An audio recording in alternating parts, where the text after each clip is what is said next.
Welcome to Tamil புத்தகம் channel. இன்றைக்கி நம்ம வீடியோவில் பார்க்க போகிறது பார்த்திங்கன்னா, ஜான்வரி மந்தில் நான் என்னென்ன புக்ஸ் படித்தேங்கிறத பார்க்கலாம் வாங்க. முதல் புத்தகம் பார்த்திங்கன்னா வீடில்லா புத்தகங்கள், எஸ் ராமகிருஷ்ணன் ஐயா எழுதுனது. இது பார்த்திங்கன்னா தேசாந்திரி பதிப்பத்தோடதுங்க. 250 ரூபாய் இதோட விலை.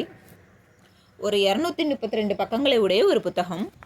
இது பார்த்திங்கன்னா மொத்தமாகவே ஒரே புக் இல்லைங்க. இது வந்து அவரோட ஒரு 56 நினைவுகளை நமக்கு தொகுத்து கொடுத்துருக்காங்க. அவரோட பழைய புத்தக கடையில் அவருக்கு ஏற்பட்ட எக்ஸ்பீரியன்ஸை தான் நம்ம கூட ஷேர் பண்ணிக்கிறாரு. ஒவ்வொரு ஜானர்லையுமே நமக்கு விதவிதமான புத்தகங்களை அறிமுகப்படுத்துகிறாரு.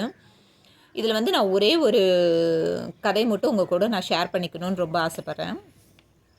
இதில் பார்த்திங்கன்னா அவர் ஒரு புத்தக கடைக்கு ஆசிரியர் போகிறப்ப அந்த புத்தக கடை உரிமையாளர் அமீருங்கிறவர் சொல்கிறாரு, எங்கிட்ட வந்து ரெகுலராகவே இப்ராஹிம்னு ஒருத்தர் வந்து வியாழக்கிழமை வந்து புத்தகம் வாங்குவாருங்க. வந்து ஒவ்வொரு தடவையுமே 30லேருந்து 40 புத்தகம் வாங்குவார்.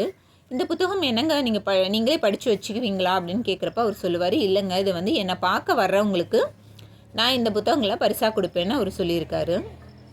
இப்படியே அவர் கொஞ்ச நாள் இல்லைங்க, ஒரு 25 வருஷம் பண்ணியிருக்காரு. அதுக்கப்புறம் பார்த்திங்கன்னா ஒரு நாள் அவங்க பையன் வர்றா அப்படி அந்த கடைக்கு. என்னப்பா அப்பா கொஞ்ச நாளாக வர்றது காணோம், நீங்கள் எப்படி இருக்காங்க அப்படின்னு சொல்லி அந்த கடைக்காரர் கேட்டப்போ அந்த பையன் சொல்கிறான், இல்லைங்க, அப்பாவுக்கு உடம்பு முடியல, அதனால் ஹாஸ்பிட்டல் அட்மிட் பண்ணியிருக்கோம். அவரை பார்க்க வர்றவங்களுக்கு கொடுக்கறதுக்காகத்தான் இந்த புத்தகங்கள் நான் வாங்கிட்டு போகிறேன். இதில் வந்து நான் வந்து உங்களோட பேச முடியாது, இந்த புத்தகங்கள் உங்களோட பேசட்டும்னு சொல்லி அப்பா அதில் அச்சிட்டு கொடுக்கணும்னு சொல்லியிருக்காங்க. அதுக்காக தான் அதை வாங்கிட்டு போகிறேன்னு சொல்லியிருக்காங்க. அதுக்கப்புறம் பார்த்திங்கன்னா கொஞ்ச நாள் கழித்து அந்த பையன் வந்து பல்காக ஒரு 500-600 புக்கு வாங்குறா. அப்படி என்னப்பா அப்பா எப்படி இருக்காங்கன்னு அவங்க கேட்குறப்ப அந்த பையன் சொல்கிறாங்க, இல்லைண்ணா அப்பா தவறிட்டாங்க. அந்த நிகழ்வுக்கு வர்றவங்களுக்கெல்லாம் இதில் வந்து நான் வந்து உங்களோட இருக்க முடியாது, ஸோ இந்த புத்தகங்கள் என் நினைவாக உங்கள் கூடவே இருக்கட்டும்னு சொல்லி இதில் அச்சிட்டு கொடுக்கணும்னு சொல்லி அப்பாவோட கடைசி ஆசைங்க, அதுக்காக தான் இதை வாங்கிட்டு போகிறேன்னு சொல்லி வாங்கிட்டு போயிருக்காரு. அவர் அந்த புத்தக கடைக்காரரே அவ்வளோ நெகிழ்ச்சியாக ஆசிரியர்கிட்ட சொல்லியிருக்காரு. அப்போ அந்த புத்தகத்துக்கும் இப்ராஹிம்ங்கிற ஐயாவுக்கும் உண்டான நட்பு எப்படி, அவங்களுக்கு உண்டான ஒரு பாசம் எவ்வளோ தூரம் இருந்திருக்கு, அவருக்கு ஒரு பாண்டிங் எந்த அளவுக்கு இருந்திருந்தா ஒரு மனுஷன் தன்னோட இறக்க போகிறோன்னு தெரிஞ்சு கூட இந்த புத்தகங்களை வர்றவங்களுக்கெல்லாம் பரிசளிக்கணும்னு அவர் நினச்சிருக்காருனா அவருக்கும் அந்த புத்தகத்துக்குமான ஒரு உறவு எப்படி இருந்திருக்குங்கிறதெல்லாம் நினச்சி பார்க்கவே முடியல. அப்படி நிறைய கருத்துக்கள் இந்த புத்தகத்தில் நமக்காக ஒளிஞ்சிட்ருக்கு. நமக்கான நிறைய விஷயங்கள் இதில் இருக்குதுன்னு நான் நம்புகிறேன். உங்களுக்கு ட்ராவலிங் பிடிக்குங்கிறவங்களுக்காக இந்த புத்தகம் நல்லா இருக்குன்னு சொல்லி அவர் சஜஸ்ட் பண்ணியிருக்காரு. கலிவரின் பயணங்கள். இது பார்த்திங்கன்னா ஃபஸ்ட்டு வந்து இங்கிலீஷில் வந்து கலிவர்ஸ் ட்ராவல்னு சொல்லிட்டு 1726 வந்து இது வெளியான நாவல். இதோட தமிழாக்கம் பார்த்திங்கன்னா யூமா வாசிங்கிறவங்க தான் இது மொழிபெயர்ப்பு பண்ணியிருக்காங்க. இதில் பார்த்திங்கன்னா 80 ரயில்களில் ஒரு இந்திய பயணம் சொல்லி 80 நாள் ட்ரெயின் ட்ராவலை பற்றின ஒரு புத்தகம். இதில் பார்த்திங்கன்னா அப்படி நான் சொன்ன மாதிரி ஒவ்வொரு டாப்பிக்குள்ளேயுமே ஒவ்வொரு விஷயம் இருக்குது. இதில் பார்த்திங்கன்னா திப்புவின் கனவுகள் அப்படின்னு கொடுத்துருக்கிறது பார்த்திங்கன்னா திப்பு சுல்தான் தன்னோட கனவுகளவே வந்து ஒரு தன்னோட டைரியில் எழுதி வச்சுருப்பார். அது மாதிரி அவருக்கு என்ன விதமான கனவுகள் இருந்துச்சுங்கிறது நமக்கே வேடிக்கையாக இருக்கும். அப்படி சில கனவுகள்லாம் அவருக்கு இருந்திருக்கு. அதே மாதிரி பார்த்திங்கன்னா கலிவரின் பயணங்கள் வந்து ஒரு கடல் ட்ராவல் பற்றின ஒரு புத்தகம். இது வந்து தமிழில் வந்து யூமாவாசி அவங்க வந்து மொழிபெயர்ப்பு பண்ணியிருக்காங்க. அதனால் அதே மாதிரி டால்ஸ்டாயின் கடைசி நாட்கள் அவரோடது எப்படி இருந்துச்சு அப்படிங்கிறதெல்லாம் இருக்குது. அதே மாதிரி பார்த்திங்கன்னா இந்த வியத்தகு இந்தியாங்கிற புத்தகம் பார்த்திங்கன்னா உங்களுக்கு தெரிஞ்சவங்க யாராவது ஐஏஎஸ் படித்தாங்கன்னா அவங்களுக்கு இது ரொம்பவே முக்கியமான புத்தகங்கள். சிவில் சர்வீஸ் படிக்கிறவங்களுக்கு தேவையான ஒரு புத்தகம். இது பார்த்திங்கன்னா மறுபதிப்பு இப்போ செய்யப்படுறதில்ல. அதனால் அவர் வந்து அதுக்காக ஒரு வெப்சைட்டும் சொல்கிறாரு. என்னென்னு பார்த்திங்கன்னா www.noolagam.org. நூலகம் ஸ்பெல்லிங் NOOLAHAM.orgங்கிற இந்த வெப்சைட்டில் வந்து இந்த புத்தகத்தை நீங்கள் ஃப்ரீயாக டவுன்லோட் பண்ணி படிச்சுக்கலாங்க. கண்டிப்பாக உங்களுக்கு தெரிஞ்சவங்க யாராவது சிவில் சர்வீஸ் படிக்கிறவங்க இருந்தால் அவங்களுக்கு இந்த புத்தகத்தை பற்றின உங்களுக்கு தெரிஞ்ச விஷயத்தை அவங்களுக்கு கன்வே பண்ணிடுங்க. இது மாதிரி நிறைய முக்கியமான விஷயங்களை இந்த புத்தகத்தில் நமக்கு தந்திருக்காருங்க. ரொம்பவே அருமையான புத்தகம் இது. கண்டிப்பாக நீங்கள் வாங்கி வாசிக்க வேண்டிய புத்தகம்னு நான் சொல்லுவேன். அடுத்த புத்தகம் பார்த்திங்கன்னா வைக்கம் முகமது பஷீர் ஐயா எழுதின ஒரு காதல் டைரி. இந்த புத்தகம் பார்த்திங்கன்னா அவரோட ஒரு காதல் எக்ஸ்பீரியன்ஸை அப்படியே கொண்டுட்டு வந்து கொடுத்துருக்காங்க. அவர் காதலிச்ச அந்த பொண்ணுக்குமான நடந்த நிகழ்வுகளை அப்படியே தொகுத்து வழங்கியிருக்காங்க. இது ஒரு நார்மலான ஒரு லவ் ஸ்டோரி மாதிரி தான் இருந்துச்சு. ரொம்ப பரபரப்பான கதை இல்லை, நார்மலான ஒரு லவ் ஸ்டோரி. அடுத்த புத்தகம் பார்த்திங்கன்னா தஸ்லிமா நஸ்ரின் அவங்க எழுதின லஜ்ஜா புத்தகம். இந்த புத்தகத்தை பற்றின ரிவ்யூ நம்ம சேனலில் ஏற்கனவே கொடுத்துட்டனால நான் இந்த புத்தகத்தை பற்றி பெருசாக சொல்லலைங்க. இது வந்து பாபர் மசூதி இடிப்பப்போ பங்களாதேஷில் வாழ்ந்த தமிழருக்கு நடந்த கொடுமைகளை பற்றின ஒரு நிகழ்வு தான். ஆனால் இது பார்த்திங்கன்னா பங்களாதேஷ்லேயே இந்த புக்கை பேன் பண்ணியிருக்காங்க.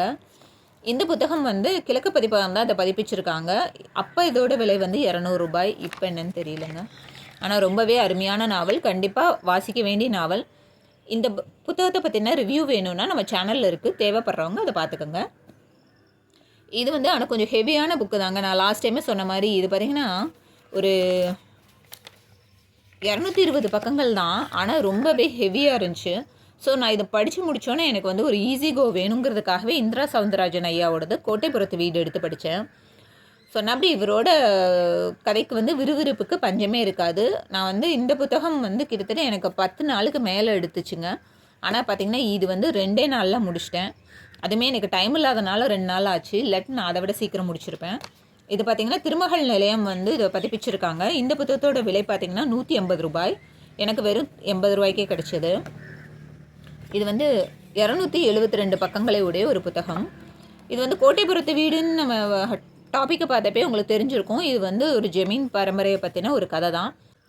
இந்த ஜமீனில் பிறந்த எந்த ஆண் வாரிசுமே 30 வயசுக்கு மேலே உயிரோடு இருக்க மாட்டாங்கங்கிறது அங்கே எப்பயுமே நடந்துட்டுருக்க ஒரு நிகழ்வு தான். எதனால் அவங்க இறக்குறாங்கன்னு தெரியாது. ஆனால் 30 வயசுக்கு மேலே அவங்க இருக்க மாட்டாங்க.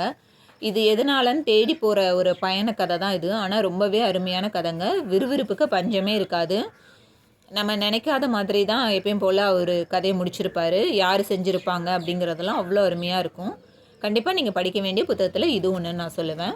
இந்திரா சவுந்தரராஜன் ஐயா புத்தகம் எது படிக்கலான்னு நீங்கள் யோசிச்சுட்டு இருந்தீங்கன்னா கண்டிப்பாக இந்த புத்தகம் போயிருங்க. பக்கங்களும் கம்மி, ரொம்பவே ஈஸியாக இருக்குது படிக்க. அடுத்த புத்தகம் பார்த்திங்கன்னா 2ஆம் ஜாமங்களின் கதை, சல்மா அவங்க எழுதுனது. இது ஆக்சுவலாக நம்ம யூடியூப்பில் வந்து ரீடர்ஸ்ன்னு ஒரு சேனல் இருக்குங்க. அவங்க வந்து ஒரு சகோதரி இதை வந்து சொல்லியிருந்தாங்க. அவங்க இந்த புத்தகத்தை பற்றின கொடுத்த விளக்கம் எனக்கு ரொம்ப பிடிச்சிருந்துச்சி. அவங்களோட தமிழ் அதை விட ரொம்ப பிடிச்சிருந்துச்சி. நான் அந்த புக்கு ரெக்கமெண்டேஷனை பார்த்துட்டு தான் நான் இந்த புத்தகம் கண்டிப்பாக வாங்கி படிக்கணும்னு நினச்சேன். ஆனால் அது நான் வாங்கலை. பழைய புத்தக கடையில் நாளுமே ஒரு இரவல் வாங்கி படித்த புத்தகம் தான். ரொம்பவே அருமையான ஒரு புத்தகம். இது வந்து காலச்சுவடு பதிப்பகம் தான் இதை பதிப்பிச்சிருக்காங்க. இந்த புத்தகத்தோட விலை அப்போ வந்து 250 ரூபா. இப்போ இது 500 400 ஏதோ போட்டிருந்தாங்கன்னு நினைக்கிறேன். இந்த புத்தகம் வந்து எதை பற்றி சொல்லுதுன்னு பார்த்தீங்கன்னா, ஒரு முஸ்லீம் சமூகத்தில் சார்ந்த ஒரு பெண்களோட வாழ்க்கை சூழலை தான் நமக்கு இந்த கதை சொல்லுது. இது ஃபுல்லாகவே அந்த பெண்களும் அவங்களோட எண்ண ஓட்டங்களும் தான் இந்த புத்தகத்தில் நிறைஞ்சு வழியுதுன்னு சொல்லலாம். கதைனாலும் அது வந்து அவங்களோட தாட் ப்ராசஸ் எப்படி இருந்துச்சு, அவங்க எப்படி அதை ஹேண்டில் பண்ணுறாங்கங்கிறத தான் இந்த கதை சொல்லுது. அவங்களோட லைஃப்குள்ளே நம்ம ரொம்ப இன்டீரியராக போய் பார்க்க முடியாது. இந்த புத்தகம் படிக்கிறப்ப பார்த்திங்கன்னா அவங்களோடவே வாழ்ந்த ஒரு எக்ஸ்பீரியன்ஸை நமக்குள்ளே கொண்டு வரும். அவங்களுக்கு என்னென்ன மாதிரி சட்டத்திட்டங்கள் இருந்துச்சு, அவங்களுக்கு என்ன மாதிரி சுதந்திரம் இருந்துச்சு, அவங்களுக்கு என்ன மாதிரி என்ஜாய்மெண்ட் இருந்துச்சுங்கிறதெல்லாம் இந்த புத்தகத்தில் அப்படியே நம்ம கண்ணு முன்னாடி அவங்க வாழ்க்கையை விவரிச்சிருக்காங்க. சல்மா உண்மையிலே சூப்பர் ரைட்டர். நான் ஃபஸ்ட்டு இவ்வளோ பெரிய புக்கை படிக்கிறோமே, இது நம்மளால் முடியுமாங்கிற ஒரு யோசனையில் தான் நான் எடுத்தேன். ஆனால் வந்து இந்த கதை வந்து ஒரு ஜென்டிலாக, அதாவது ரொம்ப வான்னு சொல்ல முடியாது, ரொம்ப ஒன்றுமே இல்லை அப்படிங்கிறதும் சொல்ல முடியாது. ஒரு சாதாரணமாக அவங்களோட வாழ்க்கையை நம்ம படிச்சுட்டு போகிறதுக்கான ஒரு எக்ஸ்பீரியன்ஸ் தான். கண்டிப்பாக முடிஞ்சவங்க இதை வாங்கி படிங்க. ஒரு வாழ்க்கையை வாழ்ந்து பார்த்த அனுபவத்தை நமக்கு கொடுக்கும். இது வந்து எத்தனை பக்கங்களை உடைய புத்தகம்னு பார்த்தீங்கன்னா ஒரு 514 பக்கங்களை உடையது. இது பார்த்திங்கன்னா அவங்களோட மொழியில் சொல்கிற அடிக்கடி சொல்கிற வார்த்தைகளுக்கு அர்த்தமும் பின்னாடி கொடுத்துருக்காங்க. ஸோ நமக்கு வந்து அது கொஞ்சம் டிஃபிகல்ட்டாக இருக்காது என்ன வார்த்தைன்னு சொல்லிட்டு. ஸோ நம்ம அதை டிக்ஷனரி மாதிரி அதுக்கு உண்டான அர்த்தமும் கொடுத்துருக்காங்க. ஒரு நல்ல நாவல். நீங்கள் வந்து ஒரு முஸ்லீம் சமூகத்தில் அந்த பெண்களுக்கு உண்டான வாழ்க்கை எப்படி இருக்குங்கிறத ஒரு உள்ளே போய் எக்ஸ்பீரியன்ஸ் பண்ணி பார்க்கணுன்னு நினச்சின்னா கண்டிப்பாக நீங்கள் படிக்க வேண்டிய புத்தகம் சல்மா எழுதின 2ஆம் ஜாம கதைகள். நான் அன்றைக்கே சொன்ன மாதிரி தாங்க, இந்த புக்கு கொஞ்சம் ஹெவியாக இருந்தனால இந்த புக்கு முடித்தோடனே ஒரு சாஃப்டான புக் வேணும்னு சொல்லிட்டு நான் திரும்ப இந்திரா சவுந்தரராஜன் எழுதின தூண்டிலில் ஒரு திமிங்கலம்னு இது ஒரு சின்ன பேக்கெட் சைஸ் நாவல் தான். அப்போ நான் ஒரு 20 ரூபாய்க்கு 10 ரூபாய்க்கு தான் அந்த புத்தகம் வாங்கியிருந்தேன். இந்த புத்தகத்தோட பக்கங்கள் பார்த்திங்கன்னா ஒரு 90 பக்கங்கள் தான் இருக்கும்னு நினைக்கிறேன். 92 பக்கங்களோட ஒரு சின்ன புத்தகம். நம்ம வாழ்க்கையில் பெருசாக ஒன்று நம்பிகிட்டே இருக்கோம், பட் அது வந்து அப்படி இல்லைன்னு தெரிகிறப்ப எப்படி இருக்கும் அப்படிங்கிற மாதிரி ஒரு எக்ஸ்பீரியன்ஸ் தான். இது ஒரு டிஃப்ரெண்ட்டான நாவல். சின்ன நாவல் தான், நீங்கள் ஈஸியாக படிக்கலாம். அடுத்த புத்தகம் பார்த்தீங்கன்னா ராமகிருஷ்ணன் ஐயாவோடது உருப்பசி புத்தகம். இந்த புத்தகமும் பார்த்தீங்கன்னா இது முதல் பதிப்புங்க. ஆக்சுவலாக அது உயிர்மை பதிப்பகத்தில் முத பதிப்பிச்சிருக்காங்க. இப்போ வர்றது தேசாந்திரிய பதிப்பகம். இவர் ஆரம்பத்தில் ஐயாவோட ஃபோட்டோவோடு வந்திருக்கு பாருங்க, அவர் இருந்தப்போ சின்ன வயசில் எடுத்த ஃபோட்டோவும். இந்த புத்தகம் பார்த்தீங்கன்னா ஒரு 135 பக்கங்களே உடைய ஒரு புத்தகம். இது வந்து ஒரு 4 நண்பர்கள் இருக்காங்க. அவங்க 4 நண்பர்களில் ஒருத்தர் பேர் சம்பத். அவர் வந்து இறந்துடுறாரு. அவர் இறந்ததுக்கப்புறம் அவரோட நினைவுகளோட இவங்க மிச்சம் 3 நண்பர்களும் அவங்க அந்த சம்பத் இறந்தவரோட மனைவி, அவரோட பெண் தோழி எல்லாருமே வந்து தங்களுக்கும் சம்பத்துக்குமான உறவை இல்லை நடந்த நிகழ்வுகளை அவங்க வந்து அதை யோசித்து ரீகால் பண்ணுறது தான் இந்த கதை. சம்பத்து கூட அவங்க வாழ்ந்த வாழ்க்கை அப்படின்னு நமக்குமே நிறைய பேர்த்த பார்த்திங்கன்னா இவங்களுக்கு பிடிக்கவே பிடிக்காது. அவங்க பண்ணுறது எதுவுமே நமக்கு பிடிக்காது. ஆனாலுமே அவங்களோட ஃப்ரெண்ட்ஷிப்பாக இருப்போம். நம்மளுமே நிறைய தடவை யோசிப்போம், இவனை நமக்கு பிடிக்கவே மாட்டேங்குது, ஆனாலும் இவன் கூட நம்ம ஏன் ஃப்ரெண்ட்ஷிப் வச்சுருக்கோன்னே சில புரியாத நண்பர்கள் எல்லாத்துக்குமே இருப்பாங்க. அப்படியாப்பட்ட ஒரு நண்பர் தான் சம்பத். ஆனால் அவர் இறந்தப்போ இவங்களோட நினைவுகள் எப்படி பின்னோக்கி போய் அவங்க என்னென்ன மாதிரி அவங்களுக்குள்ளே அனலைஸ் பண்ணுறாங்கங்கிறது ரொம்பவே ஒரு நெகிழ்ச்சியான புத்தகம்தான். ஸோ இது வந்து ஒரு டிஃப்ரெண்ட்டான கதை. இது வரைக்கும் இப்படி ஒரு கதையை நான் படித்ததில்லை. ஸோ இது ஒரு டிஃப்ரெண்ட்டான எக்ஸ்பீரியன்ஸாக இருந்துச்சு. இந்த புத்தகங்கள்லாம் தான் நான் ஜான்வரி மந்த்து படித்ததுங்க. ஏன்னா இதுக்கு மேலே எனக்கு டைம் இல்லை. ஸோ இந்த மாதம் இதோட முடிஞ்சிரும் தான் நான் நினைக்கிறேன். நீங்கள் கண்டிப்பாக படிக்க வேண்டிய புத்தகங்களில் இந்த புத்தகங்கள்லாம் உங்கள் விஷ் வச்சுக்கோங்க. நீங்களும் இந்த புத்தகங்கள்லாம் படிச்சுட்டு உங்களோட எக்ஸ்பீரியன்ஸை என் கூட ஷேர் பண்ணிக்கோங்க. ஏற்கனவே இந்த புத்தகங்கள் படிச்சிருந்தீங்கன்னா அதையும் கமெண்ட்டில் கண்டிப்பாக ஷேர் பண்ணுங்கள். இது மாதிரி தொடர்ந்து புத்தகங்களை பற்றின வீடியோ வேணும்னா நம்ம சேனலில் இணைஞ்சிருங்க. அடுத்து இதே மாதிரி ஒரு டிஃப்ரெண்ட்டான புக் கலெக்ஷனோடு உங்களை நான் சந்திக்கிறேங்க. அதுவரை உங்களிடமிருந்து விடைபெறுவது கலையரசி சீனிவாசன்.